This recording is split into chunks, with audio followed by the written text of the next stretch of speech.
ৰাষ্ট্ৰীয় টাইকোৱাণ্ডো চেম্পিয়নশ্বিপত মৰাণৰ গৌৰৱ উজ্জ্বল সাফল্য।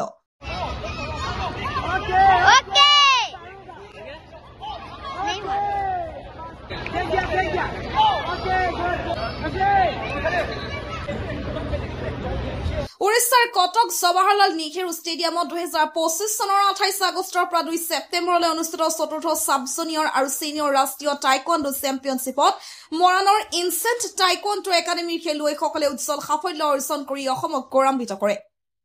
এই প্ৰতিযোগিতাত একাডেমীৰ পৰা মুঠ 7জন খেলুৱৈ অংশগ্ৰহণ কৰে। তাৰে 6জনে পদক অৰ্জন কৰি ইতিহাস ৰচনা কৰে।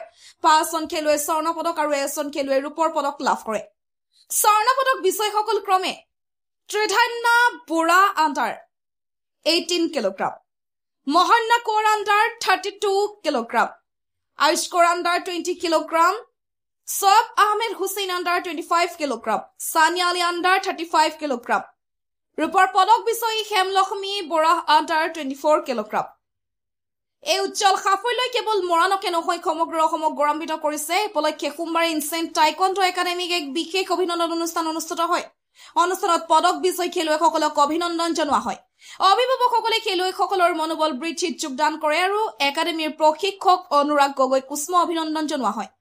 অনুষ্ঠানত একাডেমীৰ ছাত্ৰ ছাত্ৰী আৰু অভিভাৱকসকল উপস্থিত থাকে। খেলুৱৈসকলৰ এই সাফল্যই আগন্তুক দিনত অসমৰ খেল জগতত নতুন দিশ প্ৰদান কৰিব বুলি আশা প্ৰকাশ কৰা হয়।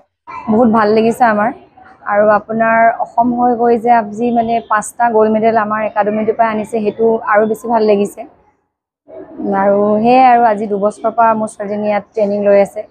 যেতিয়াৰ পৰা ট্ৰেইনিংটা ষ্টাৰ্ট কৰিছে তেতিয়াৰ পৰা মানে ধৰক যিমান আগলৈ গৈ আছে আৰু মানে ভালেই মেডেল লাগি আছে। য'তেই গৈছে তাতে জিকি আহিছে আৰু প্ৰত্যেক বছৰ যেতিয়াই নেশ্যনেল খেলিব যায় তেতিয়া ইয়াৰ ৰিজাল্ট বহুত ভাল হয়। গোটেই অসমৰ ভিতৰত মানে আমাৰ ইয়াৰ পৰাই বেছিকৈ মেডেল লৈ আহে আৰু ষ্টুডেণ্টবিলাক বেছি ইয়াতে আছে আৰু মানে আমাৰ ইয়াৰ পৰাই ইনচেণ্ট টাইকোৱাণ্ডো একাডেমীৰ পৰাই মানে প্ৰায়ভাগ মেডেলিষ্ট আছে মানে আপোনাৰ নেশ্যনেলৰ। সেয়াই নাই একো তেনেকুৱা অসুবিধা হোৱা নাই। তেনেকৈ দুইটা বেলেঞ্চ কৰি গৈ আছে আৰু স্কুলৰ ফালৰ পৰা ধুনীয়াকৈ গৈ আছে আৰু খেলতো ধুনীয়াকৈ তাই মানে সমানে বেলেঞ্চ কৰি গৈ আছে। হয়, আজি মই বহুত বেছি হেপী আৰু প্ৰাউড ফিল কৰিছোঁ যে TMSC আণ্ডাৰত অসম টীমৰ হৈ আমাৰ মৰাণ ইনচেণ্ট টাইকোৱাণ্ডো একাডেমীৰ পৰা 7জন প্ৰতিযোগীয়ে ভাগ লৈছিলে। ইণ্ডিয়া টাইকোৱাণ্ডোৱে অৰ্গেনাইজ কৰা 4th sub junior and senior national championship Orissa কটকত তেখেতলোকৰ 5গৰাকী আমাৰ ইনচেণ্ট টাইকোৱাণ্ডো একাডেমীৰ 5গৰাকীয়ে গোল্ড মেডেল পাবলৈ সক্ষম হৈছে আৰু এগৰাকী চিলভাৰ মেডেল পাবলৈ সক্ষম হৈছে।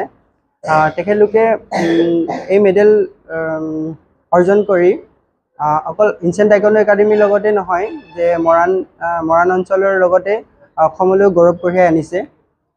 ইয়াৰ লগতে মই ক'ব বিচাৰোঁ যে আমাৰ ইনচেণ্ট টাইকোৱাণ্ডো একাডেমীৰ যিসকল মেডেলিষ্ট আছে তেখেতলোকৰ ভিতৰতে বহুতো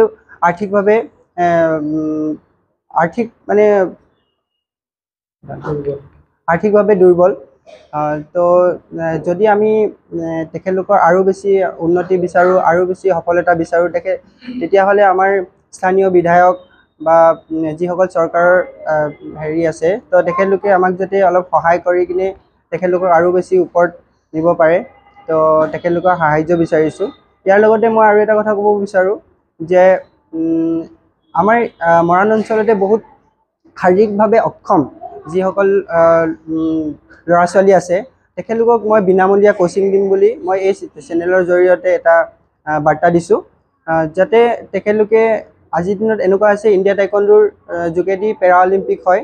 চ' তেনেকুৱা ল'ৰা ছোৱালীক মই শিকাব বিচাৰোঁ। ফ্ৰীতে মই বিনামূলীয়াকৈ কোচিং দিম বুলি কৈ কিনে মোৰ সমগ্ৰ বক্তব্য সামৰণি মাৰিছোঁ।